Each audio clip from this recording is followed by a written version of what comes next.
With so many great CPUs and GPUs that's available now in the new and used market, does it have to be really expensive to build a high quality gaming PC under $500 in 2024? Let's find out. In today's video, I will assemble an awesome aesthetic budget gaming PC right at $500 that will excel at 1080p high settings and even capable of playing many games at 1440p. Although this build is not replicable, I have a recommended build that offers slightly better performance and has a better upgrade path, just for a bit higher with all new parts. I will put some links in the description in case one of you guys want to build one yourselves. The focus is on this build, which cost me just around $500 because of the aesthetics. Also, this build will feature a mix of new and used parts. I got the parts from Amazon, Micro Center, and Facebook Marketplace. To start, is this full-size ATX Asus Prime B460 Plus motherboard that I purchased from Amazon warehouse deal for $67. Talking about my favorite color scheme, white, black, and silver. This board comes with 4 DIMM slots, decent VRMs, 2 M.2 slots, and 2 4-pin RGB headers. Also, this board came in perfect condition for something used. Guys, this build was supposed to be done since last year. For some reason, I could not find a full-size ATX motherboard under $70. I could have gone with an H470 micro ATX motherboard for $60, but due to the lack of M.2, which could have saved me $7, but it was just looked so weird inside the case, and I just wanted a full-size ATX motherboard just to fit the aesthetics perfectly. Next on the list is one of the most forgotten beasts from Intel, is this i7-10700, which is equipped with 8 cores and 16 threads. It has a base clock of speed of 2.9 GHz and can boost up all the way to 4.8 GHz. Although this CPU is 4 years old, and even with the low base clock speed, it is still a strong performer in gaming and productivity tasks. I snapped mine from Facebook Marketplace for only $60, which was an amazing deal. The regular price for it on the used market is around $150. And if you guys can find this i7 at $100 or under, it is definitely worth picking up. Moving on. To keep the CPU in check is this 4 heat pipe CPU cooler from ID Cooling. This one is the SE214XT RGB that I bought from Amazon for $18. This cooler will keep the i7 nice and cool and also will match the aesthetics of the build. As for RAM, is the CL15 16GB G-Skill Trident, which comes at the speed of 3000 MHz that I bought from Amazon for $25 a while back. This is perfect for the aesthetics of the build because the RAM will definitely match the black and silver of the motherboard. Also, this RAM speed is not too far off 3200 MHz because the CL15 for storage is this Inland Gen 4 500GB M.2 SSD that I picked up from Micro Center for $30. I could have gone cheaper with a Team Group from Amazon, but this one is faster and has a better quality. Talking about quality, it's this very nice white and gray 4000X from Corsair. This case comes with 2 tempered glass, can support a 360mm I/O, also can support up to 6 120mm fans. Since I got this case from Facebook Marketplace for $30, it did not come with any fans. I purchased these 3 thermal right fans that cost me $15 from Amazon after tax. These fans RGB will match perfectly with the ID Cooling fan. Also, the motherboard only supports ARGB Gen 1. In order to get the RGB to work, I purchased this Cool Moon PWM fan / ARGB controller from Amazon for $10. And to power everything up is this white 500 watt 80 plus efficient power supply that I picked up from Micro Center for $45. The PS3 cable should blend in nicely with the build, and then also it should definitely be enough power for the RTX 3060 and the i7. At last, the MVP for this build is this EVG RTX 3060 that comes with 12GB of VRAM equipped with GDDR6, has a 192-bit bus, also comes with DLSS 2. Due to the amount of VRAM, this card should definitely run any game on high texture. And with the help of DLSS, 1440p should not be a problem. Guys, look at the impressive fan blades of this card. Rest in peace to EVGA. Also, this RTX 3060 is my personal card that I purchased in 2021 during the pandemic. I already changed the thermals 2 times inside of it just to keep it in great shape. I will price it at a reasonable price of $200 for this build. You can find them from $185 to $250 on eBay. This is the highest graphics card that I have, and it should work definitely well with the i7. Also, you can pair up this i7 with an RTX 4070 Super or an RX 7800 XT. Now, let's see how everything turns out.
First game is Need for Speed Unbound. Great looking game, currently running at 1080p on high settings.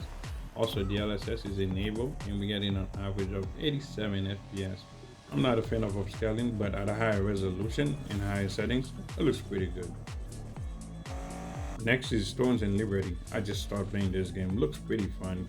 Currently running at 1080p on epic settings, and we're averaging 65 FPS with no upscaling. This game is still in early access. There's a few bugs that make it drop frames in starter, but it still runs it pretty fine. At 1440p, I got an average of 65 FPS again with DLSS on performance. To get a smooth experience out of this game, 32GB of RAM is required due to the lag spikes, and the RAM is almost maxed out at 16 gigs. I like this game because it's CPU and GPU intensive.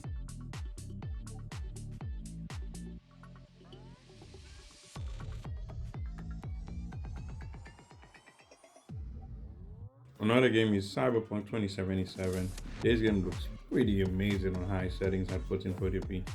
DLSS is on auto, and we got an average of 79 FPS while capturing the game on the PC. Also, CD Projekt have been doing a great job on improving the performance of this game.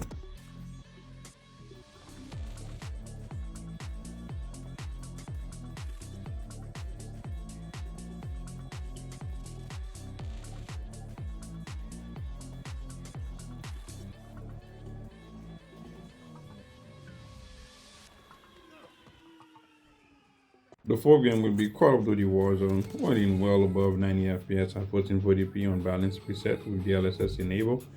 With the help of DLSS, the RTX 3060 can run many games at 1440p, and the latency is not bad at all, even in esports games.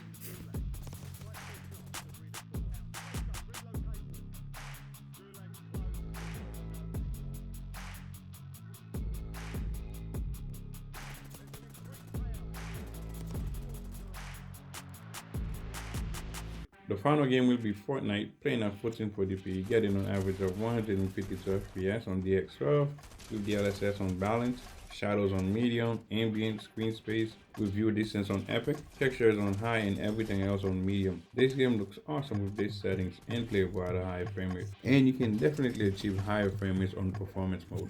This PC performs and it turns out just the way I want it. Guys, if you don't mind buying used PC parts, you can definitely find an RTX 3070 around $200. Also, you can build a PC with all new parts around the same price as well. Another thing is that the performance of this i7 is still top notch. Definitely keep an eye out for it on the used market. And that's the end, guys. I appreciate you guys watching. Have a great holiday and see you in the next one.